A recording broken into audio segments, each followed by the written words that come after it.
Kung meron kasing usok may apoy, di ba? Sinasabi nila, when there's smoke, there's fire.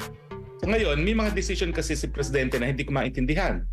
For instance, itong pagpapalakadkad, yung pagkakaladkad sa atin sa giyera sa China, na since sa mula sa panahon ng 1400, napakatindi naman ng ating pagkakaibigan. Bakit nagkakaroon ng ganitong hindi maintindihan na desisyon? Nasa tamang isipan ba ang ating Presidente? At ngayong may mga paratang na gumagamit siya na pinagbabawal na gamot, baka naman tayo makaladkad sa gera habang nasa impluensya na pinagbabawal na gamot ng Presidente. Hindi ko sinasabi na yan nga po ang katotohanan. Pero nakasaad sa saligang batas na meron tayong karapatan sa impormasyon sa mga bagay-bagay na makaka-apekto sa ating pang-araw-araw na buhay. At siyempre, yung desisyon ng Presidente na wala sa tamang isipan na po pwedeng magresulta sa giyera at pagkamatay ng napakaraming Pilipino, yan po ay isang bagay na nakaka-apekto sa ating pang-araw-araw na buhay. So I think the President has to come clean. Hindi po pwedeng ilihis ang issue kahit anong gawin niya na problema ang West Philippine Sea, yung gutom pa rin ng tao ang mararamdaman at ang malalaman talaga nila ang tunay na problema ng taong bayan, yung kahirapan, yung pagtaas ng presyo ng bilihin, yung kakulungan ng trabaho at yung mababang mga sweldo. No? At in the end, wag naman sana na para makalimutan lang ang tunay na mga issue at kasama na nga yan, yung issue ng pulburon, kakalad ka rin niya tayo lahat sa aberya.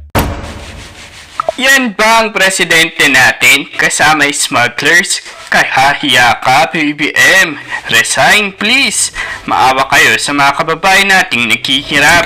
When there's smoke, there's fire. Sabi nga ng ilan. Kaso nakakapagtaka nga lang kasi kung bakit nai-link di umano raw sina Kuting sa mga smugglers at ngayon naman sa isang drug trader na most wanted di umano raw pala sa Australia. Sumbat tuloy ng isang netizen, di libre na silang mag-export dahil kasama si Presidente.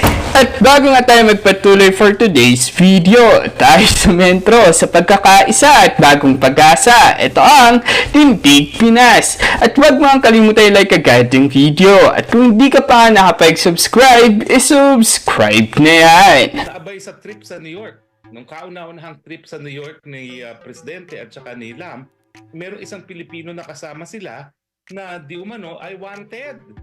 Ewan ko kung nakuha nyo rin yung kanyang expose na ganito, no?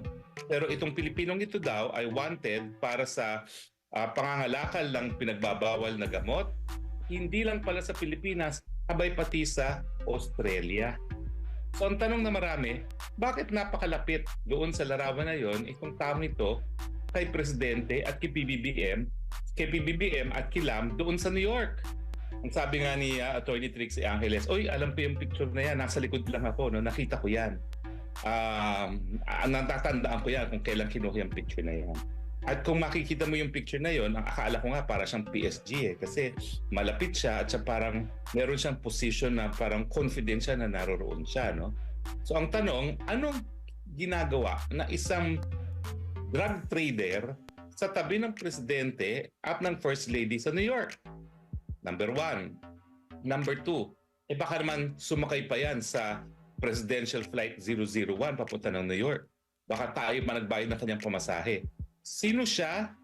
Anong relasyon niya sa Presidente at kay First Lady? At tayo pa ba ang nagbayad ng kanyang pamasahe at ng hotel? Samantalang siya pala ay may mga kasong hinaharap para sa pangangalakal ng droga, hindi lang sa Pilipinas, kundi pati na sa Australia pa. So talaga ngayon po mga partners, no, ang inaantay natin ay ang kasagutan ng Presidente. Minsan lang siya nagsalita tungkol dito sa paratang na siya ay nagpupulburon. No? At ang sabi niya, I will not dignify that with an answer. Pero alam nyo, bagamat hindi naman ito hukuman, ito'y Court of Public Opinion, anong epekto? Ano yung importansya ng dokumento ni Maharlika? Well, unang-una, kino-corroborate yung sinabi ni Presidente Rodrigo Roa Duterte na meron nga siyang nakitang ebidensya galing sa PIDEA na gumagamit ng pinagbabawal na droga ang ating Presidente. So, ang kulang na lang, pakita itong dokumentong ito kay Presidente Duterte at ikumpirma ni Presidente Duterte kung ito nga yung dokumento na pinakita sa kanya ng PIDEA. Pangalawa, Kung meron kasing usok may apoy, di ba? Sinasabi nila, when there's smoke, there's fire. So ngayon, may mga decision kasi si Presidente na hindi ko maintindihan. For instance, itong pagpapalakadkad, yung pagkakaladkad sa atin sa giyera sa China, na since sa mulat mula sa panahon ng 1400, napakatindi naman ng ating pagkakaibigan. Bakit nagkakaroon ng ganitong hindi maintindihan na desisyon? Nasa tamang isipan ba ang ating Presidente? At ngayong may mga paratang na gumagamit siya ng pinagbabawal na gamot, baka naman tayo makaladkad sa gera habang nasa impluensya na pinagbabawal na gamot ng Presidente. Hindi ko sinasabi na yan nga po ang katotohanan. Pero nakasaad sa saligang batas na meron tayong karapatan sa impormasyon sa mga bagay-bagay na makaka-apekto sa ating pang-araw-araw na buhay. At siyempre, yung desisyon ng Presidente na wala sa tamang isipan na po pwedeng magresulta sa giyera at pagkamatay ng napakaraming Pilipino, yan po ay isang bagay na nakaka-apekto sa ating pang-araw-araw na buhay. So I think the President has to come clean.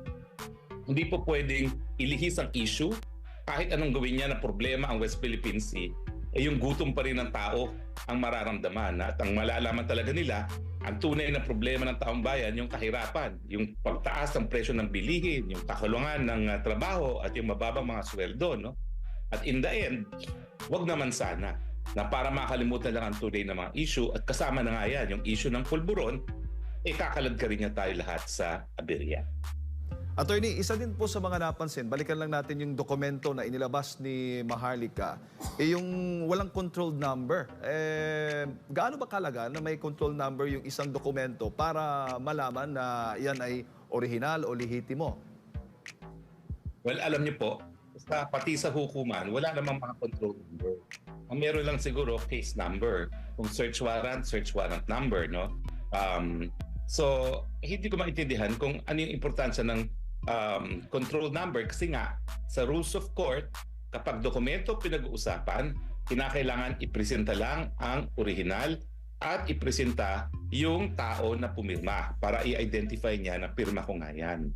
So yun lang po kinakailangan sa paper documents. No? So ang sa akin naman is napaka-defensive naman PIDEA. Ulang-una, sila ba yung mga nakaposisyon sa PIDEA nung panahon? Di umano itong dokumentong to ay ginawa. 2012 kung hindi ako nagkakamali itong dokumentong ito. No? So ang dapat mga nagsasalita, yung mga nakaposisyon sa PIDEA noong 2012. Napakatagal na panahon na rin yan. No? Mahigit 10 taon na yan, 12 taon nang nakakalipas. No? At hindi natin alam, baka namang wala namang kamuwang-muwang yung mga PIDEA na nagsasalita ngayon. No? Kung ikukumpira mo doon sa mga PIDEA na naroon talaga sa katungkulan nila noong 2012. Pero alam nyo, tutugma ito sa sinabi ni dating Presidente Rodrigo Roa Duterte. Oh. Ang sabi niya, nung siya ay mayor, 2012, mayor naman si Presidente. Pinakitaan siya ng ebidensya. Ibig sabihin, dokumento ito. Na nagpapakita na yun nga po, na gumagamit ng pinagbabawal na droga. Ito naman po, ay talagang kumbaga operation para hulihin on the act, naudlot nga lang. Bagamat tinago ni Maharlika yung pirma ng tao, tama lang yun ha. Kasi alam nyo, yung taong yun ngayon ang magpapatunay sa authenticity ng dokumentong ito. Abay kung nais itago ang katotohanan, ang gagawin na lang dyan, gugurgurin siya. Alam mo, napakagaling to si Maharlika, no? Siya ang responsable sa pagkakaroon ng mga bagong mga salita gaya ng gurgor. Ngayon, alam ng tao na kung ano ibig sabihin ng gurgor. So kinakailangan talagang itago kung sino yung taong yan. Dahil yung mga tao na gustong itago ang katotohanan, ay nako, baka matepok yung taong yan. So ngayon, ang dapat sa PIDEA ay magkaroon sila ng transparency. Tignan nila. Siguro dapat makipagtulungan. O di naman kaya si Maharlika na makipagtulungan na sino yung taong yun. Hanapin na natin kung sino yung taong yun. Hindi naman kinakailangan otoridad pa maghanap dun sa taong yun. Pero may nakapirma dyan na taga-PIDEA, so madali natin malaman kung sino yung taong yan at panindigan niya kung pirma nga niya o lagda nga niya yung nandoon sa dokumento. May paliwanag naman si Maharlika doon sa tanong ni partner Jade kung mahalaga ba yung control, bakit walang control number. Ang sabi niya, during kasi na isinabmit yan para sa operation, kasi parang bago mag-operate, kumbaga hindi talaga nakapag-operate kasi hinarang na.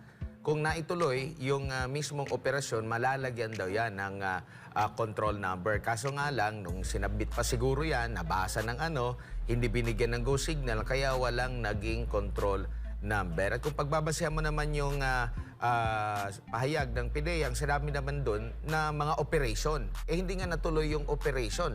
Kasi nga, hinarangan na. So, yun ang mga sinasabi ng dalawang panig, attorney. Well, ewan ko kung may nabanggit si Maharlika kasi pagya ko lang nakita yung interview nyo, no? Atat na atat nga ako sumali doon sa usapin. Atat na atat din kayo makipag-usap sa kanya. Alam mo, tayo lang atang nagpakita ng interview kay Maharlika, ha? Tayo lang sa periodiko ang pumansin dyan. Pansinin nyo, ang mainstream media, tahimik. Samantalang, newsworthy ito, no? Newsworthy ito dahil ordinaryong dokumento ito na po pwedeng mapatunayan. Hindi ko pa sinasabi na napatunayan na yan. Pero napakadali patunayan yan. At kapag yan ay katotohanan, ay talagang sa akin, yan ang mag-i-explain sa mga desisyon na hindi ko maintindihan na ginagawa ng ating presidente. Lalong-lalo na yung kanyang propensity na balentong ng balentong, walang consistency sa kanyang mga pulisiya na sinasabi. No? Well, ewan ko kung nabanggit ni Maharlika kung sino ang pumarang. Pero ito, matter of fact lang. Yung mga pagkakataon na yon, alam natin na ang unang ginang ay kapartner ng dating executive secretary mismo ni Presidente Noynoy Aquino na nakaupo noong 2012. O, alam natin na nagkaroon ng gusot sa kanilang relasyon dahil nga dun sa vice presidential elections ng 2016 na maging katunggali sila. Pero ang balita ko nga pala mga partners, sabi ng aking mga balita, ang ating mga marites, balikan na raw sila ngayon. Friends na sila uli. At syempre, pag ikaw naman yung naging law partner, at ako naman ay 34 years na rin nagpa-practice at nagkaroon ng mga law partners, matindi talaga yung samahan na yan. No? So hindi ko lang alam kung sino talaga yung tao na nagpapigil ng raid. Pero definitely, hindi ko alam kung senador noon ang ating presidente. Alam niyo ba kung senador siya noong 2012? Search natin kasi 2013 siya tumakbo bilang pangalawang pangulo. 2016 elections yun, di ba? 2016 siya. Election. So mukhang senador siya noon, no? Kasi nag-serve siya short term as senator. So kung 2016, siya ay tumakbo noong 2010 at siya ay naging senador ng mga panahon na yun. No? So anyway, baka may impluwensya rin siyempre isang nakaupong senador at siyempre malapit din ang kanyang pamilya doon sa dating nakaupo na executive secretary. No?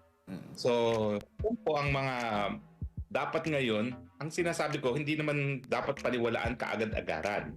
Siyempre, kinakailangan dumaan sa proseso para makita ang katotohanan. Pero hindi po pwedeng manahimik ang presidente ngayon. Hindi talaga po pwede. Kinakailangan na siyang mag-deny or mag-explain. Pero attorney, lumalakas dahil nga dito sa pagkakalabas nitong mga dokumentong ito, lumalakas yung panawagan na dapat magpa-drug test na ang Pangulo. Napakahirap ba magpa-drug test, attorney? Hindi kasi ginawa naman yan minsan di ba nung siya ay naging kandidato, ginawa naman niya yung drug test. At dahil may ugong-ugong na nga rin ng mga panahon na yun. Pero ngayon, mas importanteng magpa-drug test, no? At kung talagang gusto niyang matigil na itong issue nito, dapat ang drug test sa pamamagitan ng buhok. Kasi ang pagkakaintindi ko, ang pulburon madaling mawala sa bloodstream. Pero yan ay nananatili sa buhok. Para lang once and for all, matigil na itong mga ugong-ugong. Hindi mo kasi po pwede mabaliwala ang mga sinasabi ni Maharlika kasi alam ng lahat sa mulat-mula siya ang pinakamalapit na loyalist vlogger kay PBBM. Alam ko yan nung ako ay presidential spokesperson at alam ko talaga yan. At lahat ng tao alam yan. No? Kaya nga minsan, dapat siguro sabihin na talaga ni Maharlika anong nangyari sa kanila at biglang nawala siya ng diskurso. Nagkaroon siya ng diskurso dito sa matagalan niyang tinataguyod na PBBM. Attorney, pakinggan muna natin yung komento naman ng isa sa mga alter ego ni Pangulong Bongbong Marcos kaugnay naman sa pagkakasangkot ng huli sa issue ng illegal na droga. Naritong report ni MJ Mondihar. Nasanay ang buong mundo na magpalabas ng prank kung di kayo magbiro tuwing Abril 1 o mas kilala sa buong mundo bilang April Fool's Day. Pero ang political vlogger na si Maharlika hindi mabiro kahit April Fool's Day matapos magpalabas ng 2 dokumentong nag-uugnay sa presidente ng Pilipinas sa paggamit ng iligal na droga. May tatak na confidential at logo ng Philippine Drug Enforcement Agency o PDEA ang mga ito. At ang target ng drug operation batay sa dokumento na may petsang March 11, 2012 ay si Pangulong Bongbong Marcos Jr. Nauna nang itinanggi ng PDEA ang authenticity ng mga dokumento at binalaan ng publiko na maaaring makagawa o makapag-reproduce ng mga dokumento ng gobyerno gamit ang AI o Artificial Intelligence. Kung si Interior Secretary Benhur Abalos naman ang tatanungin, fake news na laman ng mga dokumento. Well, ganito lang. Huwag naman tayo maniniwala sa mga fake news, no? No less than PDEA nagsabi na hindi totoo ito. Kuminsan, it's so unfair eh. Alam mo, right now, ang daming lumalabas, no? Kahit nga raw siya ay biktima ng fake news dahil minsan na rin siyang nadali ng identity theft. Kaya nga, ito lang sa amin, sa cybercrime. Ako mismo, nagdemanda ako eh. Nagdemanda ako sa Pangasinan sa mga gumagamit ng pangalan ko, ng boses ko. It's identity theft. Ang kaso pa nito ay hindi lamang identity theft, no, pati estafa pa dahil ang dami niyang hiningan. So yun ang mga sinasabi ko. Pag-ingatan po natin, huwag tayo basta-basta kaagad maniniwala. Samantala, may payo naman ang dating Press Secretary na Marcos Jr. sa mga Pilipino sa drug issue na nauugnay na naman sa punong ehekutibo. Lalo pat karapatan ng taong bayan na malaman ang estado ng kalusugan ng isang presidente at kung may kakayanan pa ba itong pamunuan ang bansa. Para sa akin to, the next step is to inquire into the state of health of the president. Kasi if we are going to allege a crime and the crime is being committed now, that will require evidence. The evidence that Madam Maharlika is holding is evidence of previous drug use or a previous investigation on an inquiry into drug use. Para sa Diyos sa Pilipinas kong mahal, MJ Mondihar, SMNI News. Yan, attorney, ano masasabi mo doon sa komento ng DILG Secretary? Tama si DILG Secretary, wag dapat talagang paniwalaan ang lahat ng napapanood natin at naririnig. Pero dapat maintindihan din ni Secretary Benhur Abalos kasi no less than a former president na may access sa intelligence ang nagsabi na pinakitaan siya ng PDEA ng ebidensya. So, kung ikaw ay nag-iisip kung dapat paniwalaan o hindi, papasok sa isip mo, baka ito yung nakita nga ni Presidente. Diba? Unang-una yan. Pangalawa nga, bakit yung denial parang mali eh? Yung denial, ginagamit na wala sa computer system. Wala naman tayong pinag-uusapan na electronic document na kinakailangan nakapasok sa isang computer system. Simple lang yan, papel. At ang papel, madaling ang mapatunayan sa pamamagitan ng original at saka yung tao na merong nagdatoon. No? So, at pangatlo, ang lakas na kasi ng ugong-ugong. So, sabihin natin fake news yan, napakalakas ng ugong-ugong kasi syempre lahat tayo naaabala nga doon sa estado ng pag-iisip ng presidente. Lalo na ngayon na parang nasa aberya na ang buong Pilipinas at may posibilidad na mamamatay ang ating mga kababayan sa isang giyera na hindi natin maintindihan kung anong pinagsimulan. So importante talaga na gaya ng sinabi ni dating Secretary Trixie Angeles na isiwalat kung ano yung estado ng kalusugan at kasama na rin dyan yung mental health ng ating presidente. No? So tama po yan. Lahat po tayo nagiging biktima ng fake news. Ako nga, kahapon lang nagiging biktima ako ng fake news. Sinabi ko daw na may agreement tungkol sa ayungin. Wala naman. Ang agreement ay tungkol sa kabuuan ng West Philippine Sea. Malinaw po yan. Pero, kahit ano naman ang marinig mo, kung meron ka namang mga iba't ibang basihan, kung paniwalaan o hindi, lalabas at lalabas naman yan. No? So parang nga, matulungan ng taong bayan na magdesisyon kung paniniwalaan nila o hindi itong PDEA leaks nito, kinakailangan magsalita na ang presidente at kung gusto niyang makumbinse ang taong bayan, lalong-lalo na sa panahon na mukhang nalalagay ang aberya sa buhay ng mga Pilipino, magpa-drug test na. Dahil ang siyensya naman hindi magsisinungaling. Attorney, mali ho ba na i-post ng mga mainstream media, gamitin itong unverified documents o nila doon sa kanilang mga platforms para maipaalam sa publiko. Dahil may ilan nga pong nag-post nito, parang nasindak at na dinilit. Ano ho ba yung tama ho ba dyan? Anong masasabi ninyo? Well, kapag sinabi mo na katotohanan na ito, mali yan. Pero kapag sinabi mo na di umano, may ganitong dokumento, yun na yun. Yun na yung caveat, no? Di umano. Hindi natin sinasabi na authentic na yan. Pero kapag papel nga lang ang pinag-uusapan, napakadali po ng authentication process. Siyempre, ang batayan natin, no, dapat merong utter disregard for the truth para magkaroon ng pananagutan, no, sa libel. Now, meron bang utter disregard for the truth kapag sinabi mo na di umano ay may ganitong dokumento? Okay? At nais mo lang naman marinig kung ano nga ang panig ng kabila. Pero nga, iba rin ang konteksto ng mga pangyayari ngayon kasi no less than a former president na may access to intelligence ang nauna nang nagsalita. So yan po yung konteksto na dapat nating ikonsidera para bumuo tayo ng ating paninindigan tungkol sa mga dokumento nito. Ayan. Attorney, dito sa pangyayaring ito, alam natin maraming mga supporter si dating Pangulong Rodrigo Duterte. So once na nabanggit niya yon, may possibility talaga na lalo pang magduda yung mga naniniwala kay Pangulong Duterte dito sa kasalukuyang administrasyon, lalo na dito kay Pangulong Bongbong Marcos, nung narinig nila yung issue na gumagamit daw ng illegal na droga ang presidente. Si Maharlika din, may sariling following din yan. So kumbaga, maraming mga taong bayan, lalo na yung mga naniniwala kay Maharlika, kay Pangulong Rodrigo Duterte, na merong agam-agam dito. So hindi dapat ito ipagkibit-balikat ng ating Pangulo kasi hindi lang naman ito isang tao ang nagdududa. Marami na ito possible. So kailangan na niyang sagutin ito.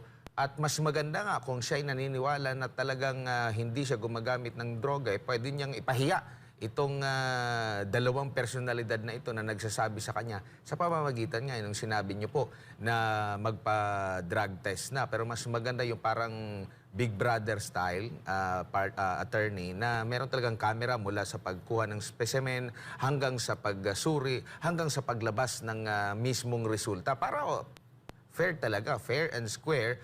At kung gusto niyang ipahiyain yung dalawang personalidad na yun, di ba mas maganda, attorney? Well, sa akin kasi, ang isang bagay ay kapanipaniwala kung ito ay credible at kung ito'y nanggaling sa isang credible source. Ang problema, hindi mo naman po pwede sabihin marites lang ang isang dating presidente. Kasi alam mo, pati ang Korte Suprema, doon sa issue na kung meron bang sapat na batayan ang pag-i-impose ng martial law, tinatanggap na wala ng ibang tao sa Pilipinas na may access sa intelligence kung hindi ang presidente lamang. So kung ganyan kadami ang access sa intel information ng isang presidente, paano mo sasabihin na hindi credible ang pinanggalingan ng isang aligasyon? Pero siyempre, miski credible ang isang aligasyon, hindi pa rin niya napapatunayan. Ang dapat lang natin alalahanin, dalawang hukuman natin. Court of Public Opinion, Court of Law. Court of Law, kung nais natin silang mapanagot, magkaroon ng kaparusahan sa paggamit ng droga. Pero Court of Public Opinion, kung ang issue lamang ay yung kakayahan na manatili sa kanyang pwesto dahil nga baka ang mga desisyon ay ginagawa sa mga panahon na hindi ang tamang pag-iisip. Attorney, kung sakalin pong itong mga dokumento, itong mga ebidensya umano ay totoo, mag-ground po ba ito o magiging batayan ho ba itong ma-impeach yung panawagan niya ng ilan ng Pangulong Bongbong Marcos? At kung itutuloy man yung impeachment, sa Kongreso magsisimula yan, napakaraming kaalyado ng Pangulo. Well, unang tanong, ito ba impeachable? Siyempre, ito ay betrayal of public trust. Kasi ang pinaka-importanting katungkulan ng presidente, magpatupad ng batas. Paano niya mapapatupad ng batas kung siya mismo ay lumalabag sa batas? At siyempre, yung paggamit ng pinagbabawal na droga ay isang krimen na dapat nga ay sinusupil ng ating presidente. Totoo yan. ang impeachment ay isang political process. Pero ano bang nalaman natin sa ating kasaysayan? Ang impeachment, minsan gumagana, minsan hindi. Huwag nating kalimutan na yung panahon ni dating Presidente Estrada, abay solid majority rin yan. Mas matindi pa ang popularidad ni dating Presidente Estrada kung ikukumpara mo ngayon sa popularidad ni Presidente BBM dahil siya ay isang artista. Pero anong nangyari? Abay, hindi nila akalain na bagamat napakalakas ng kanilang hawak sa Kamara, abay, umusad din ang proseso ng impeachment. Bakit? Kasi meron din namang kahihiyan yung mga congressman na yan. Kahit marami sa atin at tingin natin sa kanila, hindi kanais-nais na mga individual, eventually, magaling ang pulso ng mga politiko. Pupunta yan doon sa magiging winner, kumbaga. At kung alam nila na palubog na ang isang leader, hindi para kampihan pa nila yan. Kung hindi sila susuporta sa impeachment, kasi ang assessment nila, tatagal pa. Siyempre, ang kongresista, ang inisip lang niya saan ako makakakuha ng proyekto. No? So, susuporta siya doon sa makakabigay sa kanya ng proyekto. At hindi mo naman sila masisisi, no? Dahil ganyan sila nananalo ng eleksyon. Pero pag nakita nila na talagang wala ng pag-asang magtagal sa pwesto, gaya ng nangyari kay Presidente Erap, susuporta rin yan sa impeachment. Yan yung una. Pero ang pangalawa, hindi naman sa ating kasaysayan natanggal ang dalawang proseso, ang dalawang presidente sa pamamagitan lamang ng impeachment. Hindi naman natin tinanggal ang ama ni PBBM sa pamamagitan ng impeachment.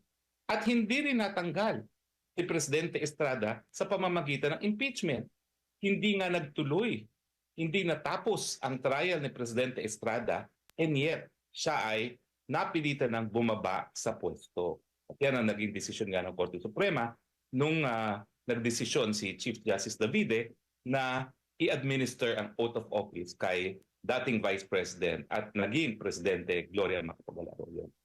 So hindi lamang sa impeachment natatanggal ang presidente na nawala na ng tiwala ang taong bayan. Yan ang legal na proseso. Pero legal din kapag ang soberenyang taong bayan ay nagdesisyon, tama na, sobra na. At meron na tayong dalawang president dito. Yung pagtanggal sa amas mismo ni PBBM at yung pagkakatanggal din ni dating Presidente Erap Estrada. At kung Attorney, ito ay mangyayari kung hanggang sa kasalukuyan ay gumagamit pa rin. Pero ito 2012, halimbawa, pagpalagay, sasabihin niya na ay 2012 pa yan, nagbagong buhay na ako, wala na ako dyan. So pwede pa rin makabawi, Attorney? Well, may posibilidad. Pero pag naman nangyari yan, na umamin siya, ang tanong naman, sabi mo, I will not dignify that with the response. Tapos, o pala, na at some point in your life, gumamit ka. So, ibang dahilan din yan para mawala ng tiwala ang taong bayan sa presidente. Kasi bakit siya nagsinungaling nung una? Technically, wala siyang sinabi na hindi ako gumamit ng droga. Pero pag sinabi mong, I will not dignify that with a response, ano ibig sabihin yan? That's so ridiculous na hindi ko dapat sagutin. Pero alam mo, ang mga Pilipino, mapagpatawad. Di ba? Yung Hello Garci, nagsabi si GMA, I am sorry. Pero siyempre, iba naman yung GMA, no? Pandaraya, di umano yung nangyari doon. I am sorry, no? Pero ito kasi, ang hirap kasi sa droga. Bagamat lahat tayo umaasa na po pwedeng ma-rehabilitate sa mata. Hindi mo alam talaga kung completely rehabilitated. Lalong-lalo na yung pulburon. Kaya mahal yan. Iba ang trip daw niya. Hindi ko alam. Hindi ko pa na ever naman nasubukan ang pulburon na yan. No? Pero iba raw ang trip na yan. At bagamat ito'y hindi nakakasira sa utak, gaya ng shabu, kasi ang shabu ay chemicals. No? Ang problema rito, it is so addictive na napakahirap talagang alisin sa utak. Yan ay katotohanan. No? At kaya nga, kapag umamin na minsan yung naggamit, siyempre, pwedeng patawarin ng Pilipino at meron na rin tayong president dyan, si PGMA. Pero, ang tanong is, talaga bang wala? Yan. Kung maalala natin na attorney, ang una rin na nagparinig nito maliban sa pahayag ni Pangulo. Pahayag kasi ni Pangulo nung unang yung kampanya pa, meron lang siyang nabanggit, no, na gumagamit. Pero hindi niya direkta na sinabi yung pangalan. Later on na, naging presidente na. Ang isa sa mga naalala ko na ginamit itong issue na ito sa pangangampanya, si dating COMELEC Commissioner Rowena Guanzon, kung maalala mo, attorney, di ba? Na nagdadala pa siya ng isang soft drinks sa kanyang kampanya, nagdadala pa ng vaccine kits, ginagaya pa yung bibig ng nooy dating Senador BBM attorney. Well, alam mo kasi si Rowena Guanzon, nakasama ko rin yan sa faculty ng UP Law. Yan kasi isang Ilongga. Yan ay may kaya din na Ilongga. So kumbaga, yung social circle ng panahon ng martial law, in siya. So, alam niya yung mundo na ginalawan ni PBBM at kaidaran din niya. Hindi lang naman si Rowena Guanzon na nagsabi niyan, yung dating senadora na Nikki Cosseteng din. Altas yan. Kaidaran din ni Presidente. Pareho sila inikutan ng mga discos nung sila yung mga kabataan. No? So, yun din ang sinasabi nila. No? Kaya nga, napakahirap na i-dismiss itong mga dokumentong ito na bilang fake news kasi hindi lang naman ito ang basihan doon sa paratang. Uulitin ko po wala pang napapatunayan. Huwag niyong isipin na talagang gumagamit ng droga ang ating presidente. Hindi pa po sapat yan kung ang pagbabasihan ay ang dokumento lamang. Pero pati po sa hukuman, lahat ng bagay-bagay na mapapatunayan ay titignan ng hukuman. Bakit parang by way of general reputation, napakadami na naniniwala na talagang gumamot at some point in time? At syempre, kapag merong general reputation na gumamit nung nakaraan, wala namang basihan para sabihin na baka hindi na nagpapatuloy yan. So, ulitin ko po wala pa pong nagsasabi na napatunayan na gumagamit ng droga ang presidente. Nagdadasal po ako na sana hindi. Dahil sa mga panahon ngayon, na ang issue ay giyera at buhay ng mga Pilipino, naku po, kapag siya'y nasa influence ng droga, kawawa po ang mamamatay na Pilipino. Pero, huwag nyo rin sisihin ang ilang mga kababayan kung meron silang propensity na maniwala. Kasi hindi lang naman po yung dokumento ni Maharlika ang pagbabatayan nila. Kasama na po yung general reputation na pati po sa hukuman ay hindi naman po natin pwedeng baliwalain. Attorney, madagdag ko lang dahil nabanggit mo na kung umamin man ng Pangulo na siya'y gumagamit nga ng illegal na droga, papaano niya magagampanan yung kanyang tungkulin laban sa illegal na droga tulad ng war on drugs? Ito ba yung nagiging dahilan kung bakit malambot ba tayo sa paglaban sa illegal na droga kumpara noong mga nakaraang administrasyon? Well, ayaw kong sabihin na ito yung dahilan kung bakit ibang approach. Kasi in fairness, napakadami rin nilang nahuhuling mga droga. Kung maalala mo, dito lang sa administrasyon ng PBBM, nagkaroon ng paghuli ng halos 1 toneladang shabu. So, meron namang nagaganap, in fairness. Kaya nga hindi yung pwedeng sabihin na ako'y naninira lang. Dahil totoo naman po na hindi naman sila nagpapabaya laban dito sa droga din. Lalong-lalo na doon sa paghuli ng mga shabu. Pero ang katotohanan niyan, ang tao na nagsasabing I hate drugs, talaga namang nagpaparating na kanyang paninindigan na talagang hindi siya papayag na masira ang republika ng mga narco-politician. So yun lang ang pagkakaiba. Pero wag naman natin kalimutan na yung mga naganap din, yung mga na-achieve din ng PBBM administration dahil sa totoo, marami talaga silang mga nahuli, lalong-lalo na. At sa naging isyong ito, ano ang iyong naging reaksyon? Maghimalaya magbigay ng kanilang personal opinion sa comment section. At hanggang sa muli tayo sa mentro sa pagkakaisa at bagong pag-asa. Ito ang Tindig Pinas. Huwag mo ang kalimutan like agad ang video. At kung hindi ka pa nakapag-subscribe, subscribe na yan.